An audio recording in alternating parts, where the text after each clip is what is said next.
everyone, welcome back. It's been a while since I have done a book tag, so today I thought it would be a lot of fun to do the rapid fire book tag.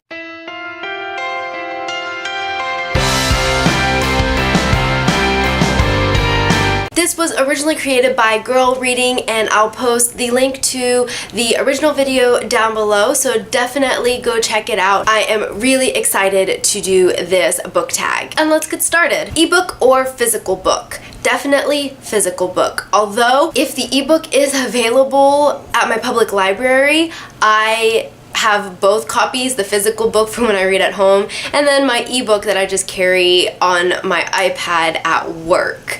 But if I had to choose, definitely physical book. Paperback or hardback? I prefer hardback. Online or in-store shopping? I buy most of my books online only because it's usually cheaper, but I much prefer and enjoy in-store shopping and the experience. Trilogies or series?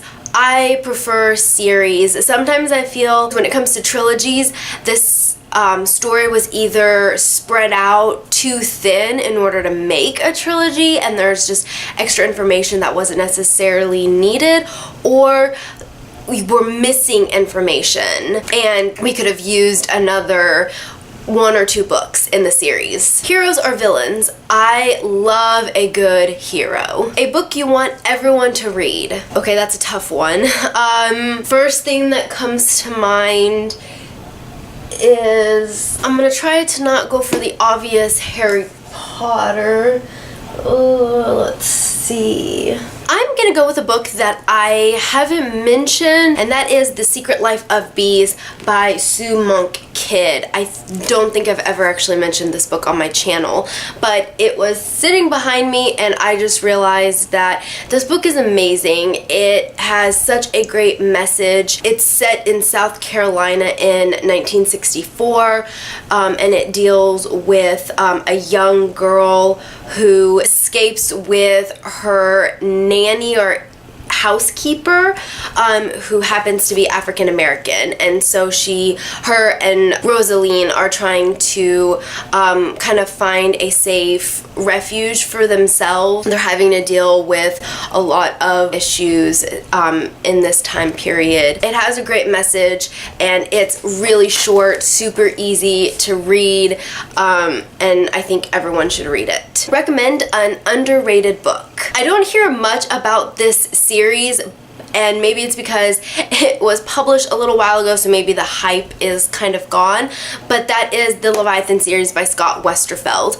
I love this book series. It is amazing, and sometimes I'll see it pop up here and there on like book tags, but no one ever really mentions it, so I'm going to mention it, and I think that if you haven't read it, do it, because it's fantastic. It's a historical fiction steampunk book, and it's set in World War I, but it has like a twist to the war, and we follow our main character Darren, who is disguised as a boy to join the Air Force, and then Alec, who is the Prince of Austria, I believe. But basically they meet and their paths cross, and just amazing stuff happens, so read it. The last book you finish. That is The Diviners by Libba Bray. The last book you bought. I bought 3 actually, and that is The Diviners by Libba Bray,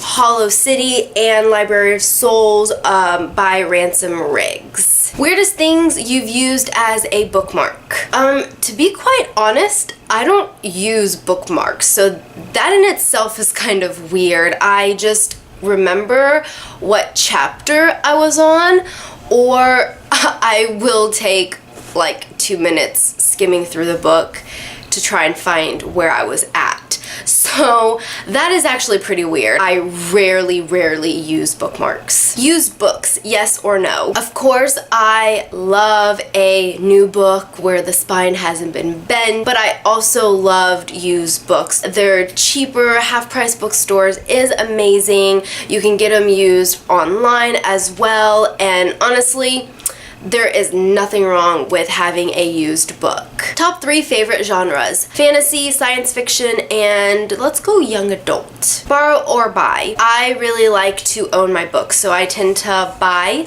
a lot of my books, but I will get them online, or I'll get them used or on sale, so there are definitely ways to buy cheap books. Characters or plot. Although you wouldn't have a book without a plot, I think that characters make the book. If you can have a witty character that is comical and sassy, it really can make the book. Long or short books. I enjoy longer books. Long or short chapters. I prefer shorter chapters. It makes it seem like longer books will go by more quickly. Name the first 3 books you think of. Queen of Shadows by Sarah J. Maas, Harry Potter and the Order of the Phoenix by J.K. Rowling, and Miss Peregrine's Home for Peculiar Children by Ransom Riggs. That was really random. Books that make you laugh or cry. Fangirl by Rainbow Rowell, Our World or Fictional World? Definitely Fictional World. Audiobooks, yes or no? Definitely. I love audiobooks. I have a 45-minute commute to and from work, so love audiobooks. Do you ever judge a book by its cover? Always. Book to movie or book to TV show adaptation? I prefer book to movie adaptation, although I am obsessed with the Pretty Little Liars right now. My husband would if he knows that I'm about to say this, but we are marathoning in that show together right now, and we are almost done with season 3. I don't think I'm ever going to read the books. I'm just too enthralled with the TV show, but usually I stay away from book to TV show adaptations, and I mostly prefer book to movie adaptations. A movie or TV show you prefer to its books. I'm gonna go with the Hunger Games trilogy by oh my gosh, why am I forgetting her name? Collins. Suzanne Collins. Hello. Okay, my brain just stopped working just then. And last question, series or standalones? Definitely series. Alright guys, well that is it for this video. Some of these questions were a little bit harder to answer. I thought I'd be able to come up with the answer a lot quicker than I did, especially when it came to like recommending books. I really enjoyed doing this tag. I hope you enjoyed it as well. Comment down below, and I would love for you to choose 3 of these questions, anyone you would like, and give me some of your answers. Also, if you are wanting to do this tag, then please feel free to say I tagged you. Give this video a thumbs up, subscribe to my channel, and I will see you next time with another video. Bye!